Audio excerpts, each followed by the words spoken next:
시청자 여러분 안녕하십니까. 11월 5일 고영신의 시사논평을 시작하겠습니다. 시청자 여러분, 유시민 노무현 재단 이사장이 곧 유럽 도시 여행을 떠난다고 합니다.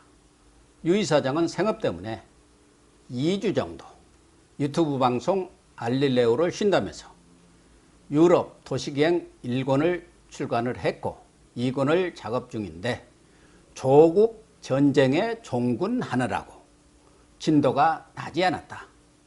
내년 봄까지 2권을 마무리해야 해서 유럽 답사를 간다고 밝혔습니다.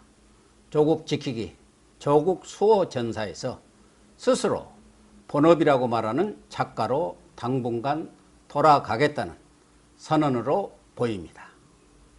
참으로 심간편한 사람입니다. 온갖 분탕질을 다 쳐놓고 새 분리하니 책을 쓰기 위해서 유럽 현지 답사를 간다는 핑계로 도피성 주랭랑을 치는 셈입니다. 지난 8월에 출간한 유럽 도시기행 1권도 부인과 함께 아테네, 이스탄불, 로마, 파리 등을 여행하고 돌아와서 타고난 글솜씨로 책을 써서 흥행을 거뒀습니다. 그야말로 꽉 먹고 알 먹는 격입니다. 아무튼 유 이사장은 그동안 언론의 표현대로 온갖 요설과 궤변으로 조국 전국에서 온 나라를 뒤집어 놓고 검찰 공격에 선봉에 섰습니다. 최성해 동양대 총장에게 전화를 걸어서 다르고 다르니 말조심을 당부하기도 했습니다. 본인은 부인하지만 모종의 시나리오를 거론하면서 조국을 살리자고 제안하기도 했습니다.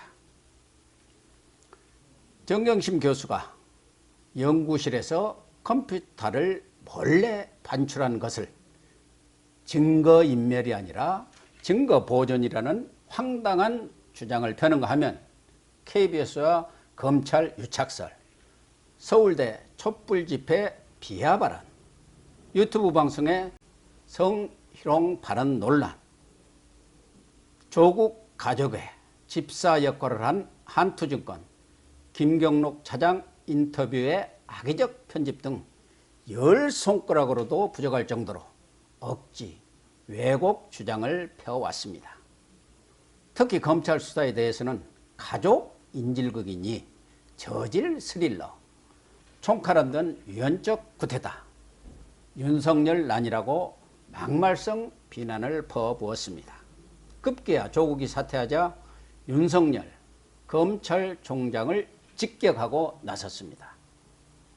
검찰이 검찰개혁을 저지하기 위해서 조국의 장관 임명 전에 사전 내사를 벌여서 청와대에 임명 불가 의견을 냈다는 주장을 펴면서 확실한 증거가 있다고 큰소리쳤습니다.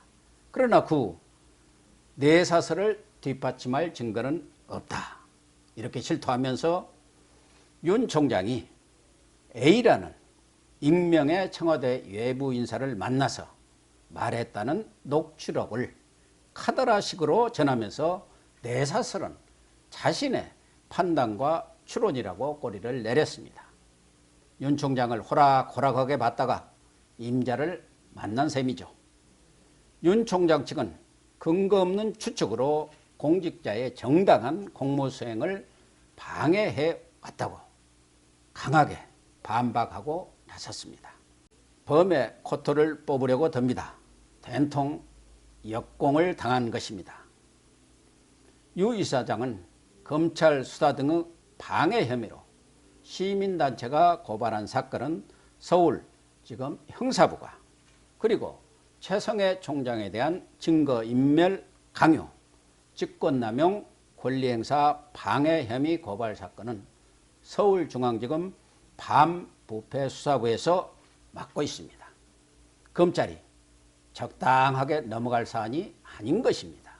결국 유 이사장은 저술 작업을 위한 취재 차원의 유럽 여행이라고 내세우고 있지만 일단 소나기는 피하고 보자는 도피성 외유라고 보는 것이 타당할 것입니다. 여기에 조국 전 장관의 검찰 소환이 임박한 상황에서 만약 조 전 장관이 구속이 이루어질 경우 가만히 보고 있을 수만은 없는 입장입니다. 문제는 체코가 석자인데다 너무나 거짓말을 많이 해서 국민들이 그의 말이라면 콩으로 매주를 쓴다 해도 믿지 않을 정도로 신뢰를 잃은 상태입니다. 믿었던 여권에서 마저 중도층 이탈을 부추기는 그의 언행을 탐탁지 않게 보고 있는 분위기가 감지되고 있습니다. 어떻게 보면 자의반 타의반의 외유라고 볼 수 있습니다. 유 이사장은 아무런 공적인 감투는 없지만 정치를 하지 않겠다는 본인의 부인에도 불구하고 강력한 대권 주자 중에 한 사람입니다. 누가 뭐라 해도 집권 세력 내에서 막강한 영향력을 행사하는 실세 인사입니다. 조국 사태로 인한 국민들의 분노와 좌절, 갈등이 전혀 가시지 않은 상태에서 자신에게 불리한 환경이 조성되니까 나 몰라라 하고 장기 외유를 떠나는 행태는 정말 국민은 안중에 없는 낯 두꺼운 후한무치 그 자체가 아닐 수 없습니다. 문재인 정권의 핵심 인사들이 우리 국민을 무시하고 위선적이고 안하무인 오만방자한 행태는 조국이나 유 이사장만이 아닙니다. 지난 1일 국회 운영위 국정감사에서 청와대 핵심 참모들의 행태는 그야말로 기가 막히고 억장이 무너질 정도입니다. 국민의 대기관인 국회의 국정감사를 받는 피감기관이 국회의원에게 고함과 반말, 호통과 삿대질을 하는 경우는 정말 본 적이 없습니다. 그것도 국정의 컨트롤 타워인 청와대의 참모들이 의원들의 질의에 콧방귀를 뀌면서 똑바로 하세요 라고 큰 소리를 쳤으니 적반하장도 이런 경우는 없지 않을까 합니다. 권력의 주에 국민은 얼마나 우습게 알고 국회를 무시하면 이런 오만방자한 모습을 보였겠습니까?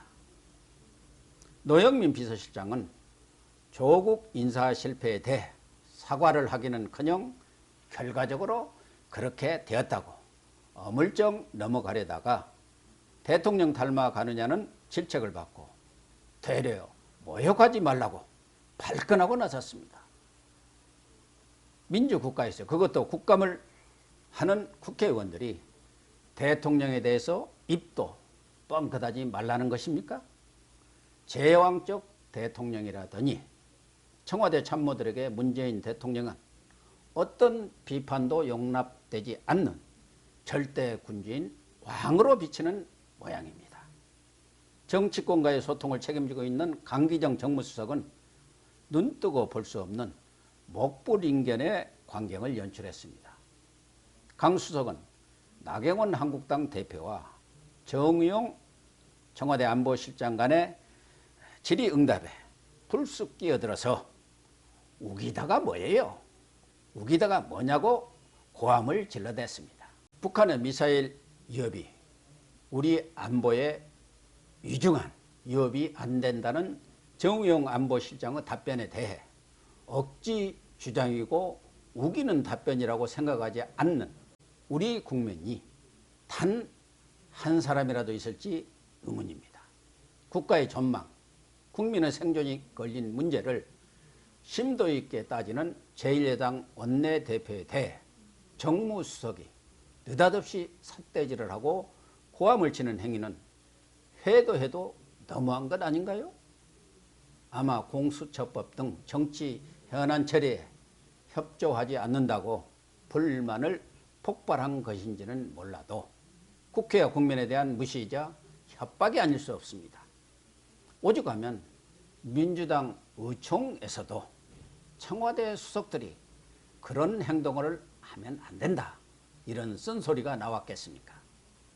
더욱 한심하고 기가 막힌 일은 국가 안보의 투토이라고 할 수 있는 청와대 안보실장과 서훈 국정원장이 대북 미사일 능력에 대해 전혀 딴 말을 하고 있다는 사실입니다.